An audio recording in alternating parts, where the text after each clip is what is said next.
मैं ਤੁਹਾਨੂੰ ਸੱਚ ਆਖਦਾ ਹਾਂ ਕਿ ਜਿਹੜਾ ਭੇਡਾਂ ਦੇ ਬਾੜੇ ਵਿੱਚ ਬੂਹੇ ਥਾਣੀ ਨਹੀਂ ਵੜਦਾ ਉਹ ਹੋਰ ਪਾਸਿਓਂ ਚੜਦਾ है, वो चोर अते डाकू है। दो शब्द आए यहां से, हमने पढ़ा है 1 से 12 तक। हालेलुया। आइए दो शब्दों पर ध्यान करें। यहां पर लिखा है जो कोई व्यक्ति अगर आता है तो वो दरवाजे से होकर उसको आना चाहिए। ऐसा कह सकते हैं कलीसिया में कोई अगर प्रवेश करे सिखाने वाला तो वो दरवाजे से आए, और वो आएगा कहां पर? वाड़े में आएगा, भेड़शाला में आएगा। दरवाजा कौन है? यीशु मसीह ने कहा भेड़ों का दरवाजा मैं हूं, यानी चरवाहा दरवाजा है। सबसे पहले सीख लीजिए, सच्चा असली चरवाहा प्रभु यीशु मसीह, आप उसकी भेड़ें हैं। हम सब क्या है? उसकी। आप भी और मैं भी, सभी उसकी भेड़ें हैं। लेकिन जब जाने लगे प्रभु यीशु मसीह तो यूहन्ना की अंजील 21 बाब में वहां कुछ बातें हुई पतरस के साथ। पतरस से प्रभु यीशु मसीह कहता है, पतरस क्या तू मुझसे प्रेम करता है? वो कहता है यस ऑफ कोर्स। तो प्रभु यीशु मसीह क्या कहते हैं? मेरी भेड़ों को चरा।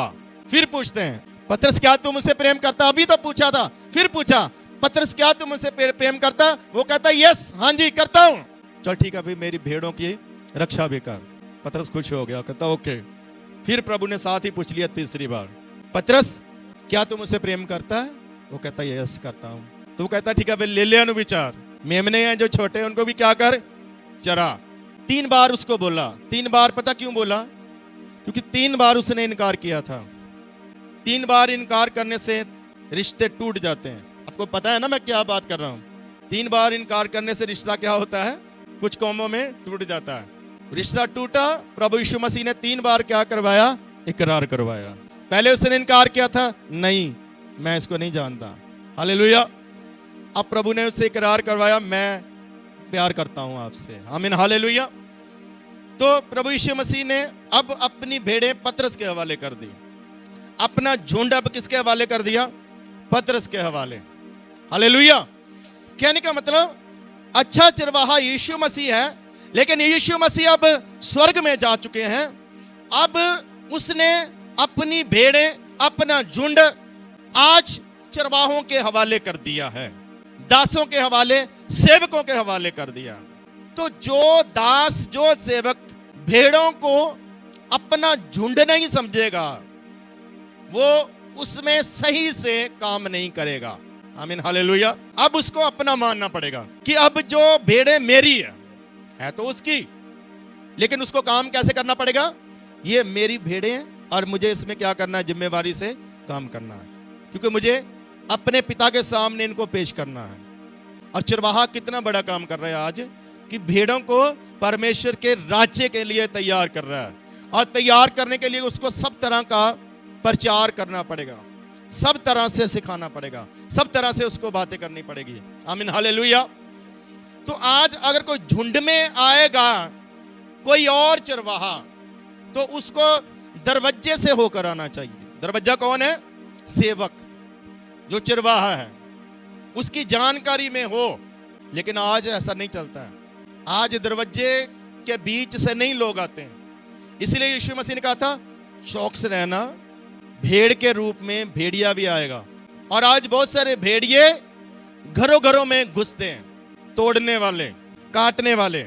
वो अपनी तारीफ करेंगे, असली चरवाहे की क्या करेंगे? वो नुक्स निकालेंगे उसमें। तो वो दरवाजे से होकर आएगा तो फिर वो आ ही नहीं सकता है, उसको पता मैं जा नहीं सकता। इसलिए वो यहां पर लिखा है जो वाड़े दे विच भेड़शाला में दरवाजे के तहत नहीं आएगा वो चोर है और वो डाकू है।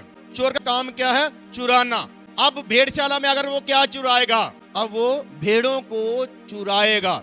आज भेड़ों को चराने वाले कम हैं, लेकिन भेड़ों को चुराने वाले ज्यादा हैं। भेड़ों को चराने वाले कम है, चुराने वाले ज्यादा हैं। वो दरवाजे के बीच से होकर आए। भेड़शाला में अगर आना है तो चरवाहे के साथ आए या चरवाहे की हाजिरी में आए। लेकिन आज भेड़ें भी चालाक हैं, वो जानकारी होने नहीं देती है। उनको लगता है ये नया चरवाहा है, वो बड़ा प्यार दिखाएगा, बड़ी अच्छी अच्छी बातें करेगा, बड़ा अच्छा अच्छा चारा डालेगा, लेकिन कितनी देर? उसको ही तोड़ना कहते हैं, उसको ही काटना कहते हैं। भेड़ के रूप में भेड़िया आएगा, क्या करेगा? वो काटेगा, अलग अलग करेगा। और आज लोग फंस जाते हैं, बुद्धिमान भी फंस जाते हैं, पढ़े लिखे भी फंस जाते हैं, ज्यादा ज्ञान पाए हुए भी फंस जाते हैं। ज्ञान वालों को ज्ञान में ही फंसाएगा वो। अब यहाँ दूसरा शब्द आया है भेड़शाला, यहाँ पंजाबी च वाड़ा। जो भेड़ है उसको अपने वाड़े में रहना चाहिए, अपने झुंड में उसको रहना चाहिए। एक दायरा है हर एक विश्वासी के लिए। आप आजाद हैं, लेकिन आजाद पता कहां से है? आप आजाद हुए हैं पाप से, आप आजाद हुए हैं बंधनों से, आप आजाद हुए रोगों से, आप आजाद हुए सजा से, आप आजाद हुए शराब से। लेकिन कई बार हम आजादी का गलत मतलब निकालते हैं। हम कहते हैं हम आजाद हैं, हम किसी के अधीन नहीं रहेंगे, हम दायरे में बंद कर नहीं रहेंगे। आज चरवाहे भी बहुत हैं, वाड़े भी बहुत हैं, लेकिन सबका अलग अलग चरवाहा है, सबके अलग अलग क्या है? भेड़शालाएं हैं। कोई इधर उधर नहीं जा सकता है। एक दायरे में आपको बंद कर रहना। अगर उस दायरे से बाहर जाएंगे तो वचन में भेड़ों के लिए एक कहानी प्रभु यीशु मसीह ने बताई लूका की इंजील 15 बाब में, कि एक भेड़ भटक गई तो चरवाहा 99 को छोड़कर 99 को छोड़कर उसको एक को क्या करने जाता है? ढूंढने जाता है। लेकिन वो एक गई क्यों? वो तो ढूंढने चला जाएगा, लेकिन वो एक गई क्यों? लिखा वो झाड़ियों में फंस जाती है। क्या करेगा? वो झाड़ियों में फंस जाती है भेड़। अब झाड़ियों में क्यों फंसी? झाड़ियां भेड़शाला में नहीं है, झाड़ियां क्या है? बाहर है। आज झाड़ियों में वही भेड़ फंसेगी जो बिना चरवाहे के भेड़शाला से बाहर निकलने की कोशिश करेगी। सबका एक दायरा है, सबका एक झुंड है।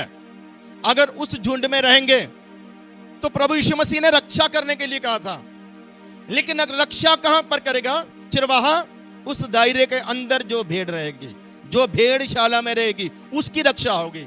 उसको चारा मिलेगा, उसको पानी मिलेगा, उसको रोटी मिलेगी, उसकी जख्मों को पट्टी भी बांधा जाएगा, उसका इलाज भी किया जाएगा। हालेलुया! उसके लिए चरवाहा रात को जागेगा भी। लेकिन जो भेड़ उछल कूद कर बाड़े को फांद कर या किसी और चरवाहे के पीछे लगकर अब बाहर निकल गई है, तो वो फिर झाड़ियों में फंसेगी एक न एक दिन। क्योंकि उसने ये साबित किया कि मैं बेवफा हूं। तो दो शब्दों पर मैंने अभी बात की है कि किसी को अगर झुंड में आना है तो दरवाजे के तहत आए। नंबर 2, भेड़ को वाड़े में रहना चाहिए, झुंड में रहना चाहिए। प्रभु यीशु मसीह ने कहा, हे छोटे झुंड मत डर, राज्य तुम्हें मिलेगा। ये परमेश्वर को पसंद आया है। राज्य तो मिलेगा, लेकिन राज्य झुंड में रहने वाले को मिलेगा। तीसरी बात यहाँ पर लिखा है, जो भेड़े हैं वो मेरी आवाज को सुनती है, पहचानती भी है और सुनती है। ये क्यों कहा प्रभु यीशु मसीह ने? उसको पता था आवाज देने वाले बहुत हैं, लेकिन मेरी भेड़े मेरी आवाज को सुनती भी है और पहचानती भी है।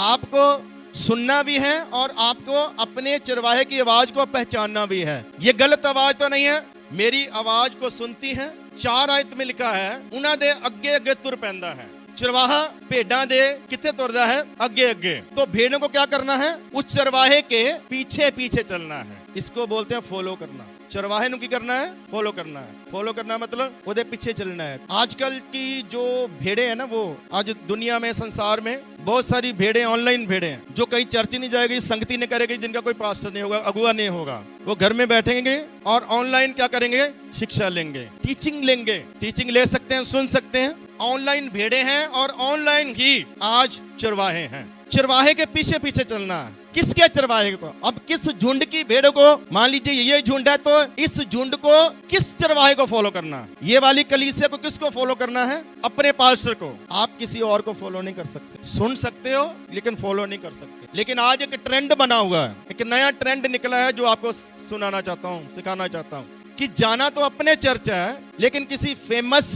व्यक्ति को, फेमस किसी चरवाहे को या किसी फेमस मशहूर प्रसिद्ध आराधक को फॉलो करना है। जाना अपने चर्च में है, दान भी उनको दे देंगे, दशवांश भी उनको दे देंगे अपने पास्टर को, लेकिन फॉलो किसको करेंगे? किसी और को। बहुत सारे विश्वासी हैं जिन्होंने प्रसिद्ध व्यक्तियों को, प्रसिद्ध पास्टरों को अपना अंदर ही अंदर अगुआ बनाया हुआ है। उनको ही शेयर करेंगे, उनकी ही आप फोटो देखेंगे उनके व्हाट्सएप पर, उनके फेसबुक पर। किसी प्रसिद्ध के साथ वो अपनी फोटो खिंचवाएंगे और फेसबुक पर शेयर करेंगे, ब्लेस्ड मीटिंग विद फलाना, ब्लेस्ड मीटिंग विद फलाना टिमकड़ा। लेकिन अपने अगुए के साथ कभी भी अपनी पिक्चर शेयर भी नहीं करेंगे, लगाएंगे भी नहीं। उनकी वीडियो को भी नहीं सुनेंगे, उनको शेयर भी नहीं करेंगे। अब जाएंगे अपने चर्च ही, लेकिन फॉलो किसको करेंगे?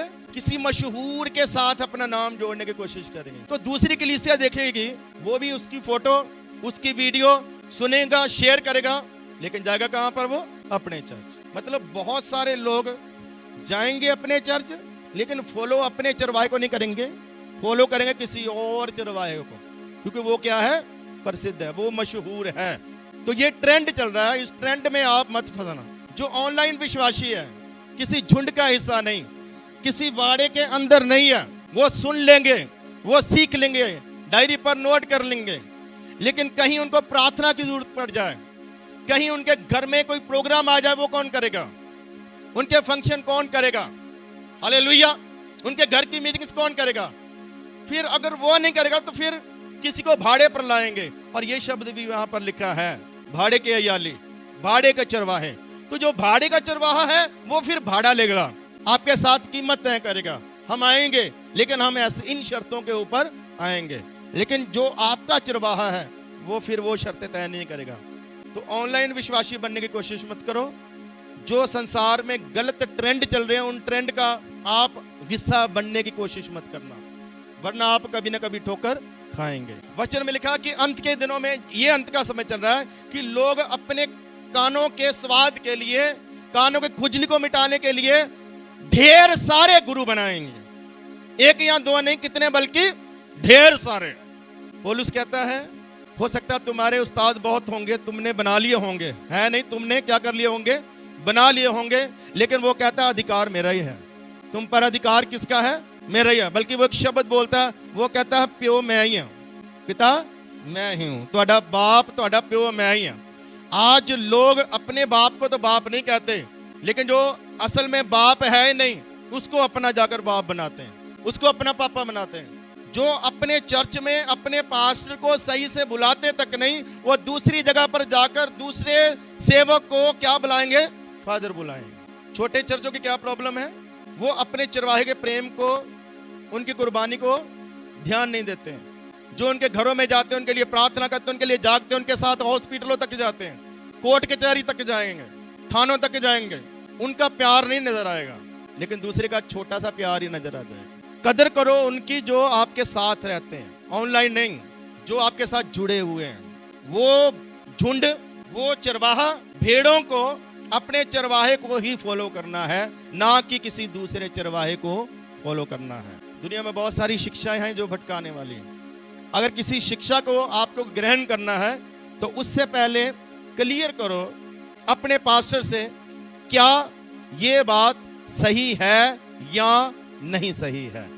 जब तक क्लियर नहीं करते, तब तक उसको अपनाओ मत। लेकिन हम लोग क्या कर लेते, कई बार उसको सुन भी लेते हैं, अपना भी लेते हैं, उसके अनुसार चलना भी शुरू कर देते हैं। फिर धीरे धीरे हमारे रिश्ते क्या हो जाते हैं? टूटने शुरू हो जाते हैं। क्योंकि आजकल जगह जगह से सुन के, जगह जगह से किसी को देखकर, फॉलो करके, आज लोगों के दिमाग क्या हुआ है? सातवें आसमान पर चढ़े हुए हैं। तो मैंने क्या बताया कि भेड़ों का एक वाड़ा होना चाहिए। फिर चरवाहे को भी पता है कि इस भेड़ को यहाँ पर लाना है, यहाँ से बाहर ले जाना है, फिर यहाँ पर लाना, यहाँ से बाहर ले जाना, उसके पीछे चलना है। अब एक भेड़ 10 चरवाहों के पीछे नहीं चल सकती।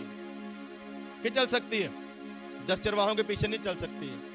एक भेड़, एक झुंड, एक चरवाहा काफी है। उसी में अगर वफादार बने रहेंगे तो परमेश्वर बहुत आगे लेकर जाएगा। लेकिन अगर आज के ट्रेंड में फंसे हुए कि जाना इस चर्च है, लेकिन फॉलो किसी और को करना है, अपने पास्टर की मीटिंग ब्लेस्ड नहीं लगती है, दूसरे की मीटिंग क्या लगती है? ब्लेस्ड लगती है। सेल्फी खींचकर लगाएंगे ब्लेस्ड मीटिंग। तो ये सारी चीजें, इनसे हमें बचकर रहना चाहिए, वरना शरीर में शायद बढ़ जाएं, मशहूर हो जाएं, लेकिन आत्मा में हम कमजोर होंगे। आइए आंखें बंद करेंगे और थोड़ी देर हम धन्यवाद करेंगे।